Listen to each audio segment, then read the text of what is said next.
Welcome. Today we're going to talk about something that might sound a little counterintuitive. What if our best efforts to help people are actually holding them back?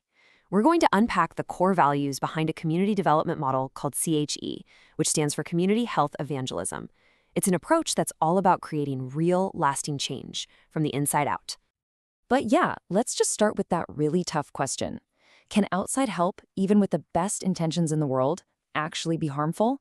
It's a provocative thought, but it's the exact problem that the whole CHE philosophy was created to address. To really get their solution, you have to look at their core values. You can think of these as the organization's compass. They're the non-negotiable foundational beliefs that make sure every single action, every program, stays pointed in the right direction. They keep the mission on track and make sure it's sustainable for the long haul. Okay, let's get into the first core principle. This one is all about seeing the whole person, the whole community. It's what they call a holistic vision. So CHE pushes back hard against this divided or dualistic way of thinking that tries to split a person's spiritual needs from their physical and social needs. You know, the idea that one group only handles evangelism while another only handles social work.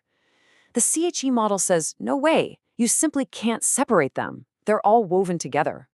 This quote from the 2010 Lausanne Congress just nails it. Holistic mission is the proclamation and demonstration of the gospel. It's basically saying your words and your actions are two sides of the very same coin. Proclaiming the message has to lead to demonstrating it through action. They're totally inseparable. And that brings us to what is honestly probably the single most important distinction in the entire CHE philosophy. It's the huge difference between bailing someone out of a crisis and building them up so they can handle future crises themselves. This slide just lays it out so clearly.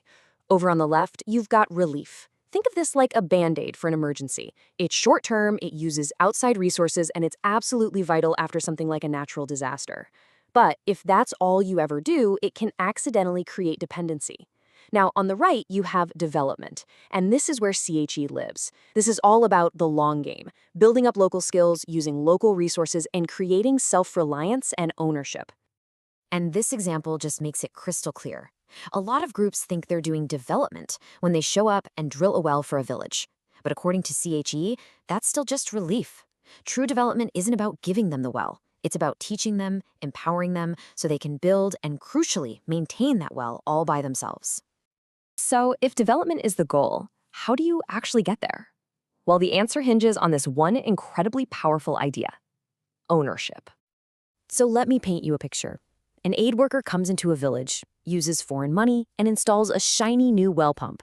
Everyone is thrilled. But a few months down the road, it breaks. So whose job is it to fix it? And the answer is, well, it's pretty sobering. The local community thinks the missionary owns the well. Their logic is, he built it, so it's his well and it's his problem. So they'll literally wait for him to come back and fix it, even while they're suffering without water. And why does this happen? It's because there is no sense of ownership. Since the community wasn't really involved in the process, they don't feel any responsibility for it. This is such a simple but profound principle, and it's true for everything from wells to church buildings to community programs. If there's no local ownership, there is zero long-term sustainability. Period. So how in the world does CHE build the sense of ownership? They use a specific teaching method they call LEPSA. It's designed from the ground up to put the community in the driver's seat. It's learner-centered, it poses real-life problems, it encourages self-discovery for solutions, and it's always, always action-oriented. And this means the outside helper has to have a totally different mindset. You're not the expert with all the answers. You're not the teacher. You are a facilitator, a guide. Your job is to ask good questions and create an environment where the community can discover its own answers, using its own knowledge and its own resources.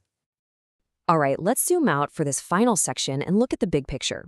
Because this isn't just about fixing one problem in one village. The vision is so much bigger than that. See, the ultimate goal here isn't a single successful project. It's to start a movement. It's this idea of multiplication, where one community that has been transformed doesn't just stop there. They become the catalyst. They go out and teach and inspire their neighboring communities to start their own journey. And this self-sustaining movement is built on two key pillars. First, you need servant leadership, where local leaders are raised up to serve their people with humility. And second, and this is so important, is contextualization. There is no cookie-cutter solution. What works in one village might totally fail in the one next door if it's not adapted to their specific culture, their needs, and their resources. And when you focus on these principles, you get this incredible ripple effect. Change starts with just one person. It spreads to their family, then it moves through the entire community. And eventually, that community becomes the engine of change, carrying the movement to other regions, all of it driven from within. So we end up right back where we started, but hopefully with a fresh perspective. As we think about helping others, whether it's our neighbor or a community halfway around the world, this is the one question we have to keep asking ourselves. Is the help I'm giving fostering self-reliance, or could it, unintentionally, be creating dependency? The answer to that, well, it changes everything.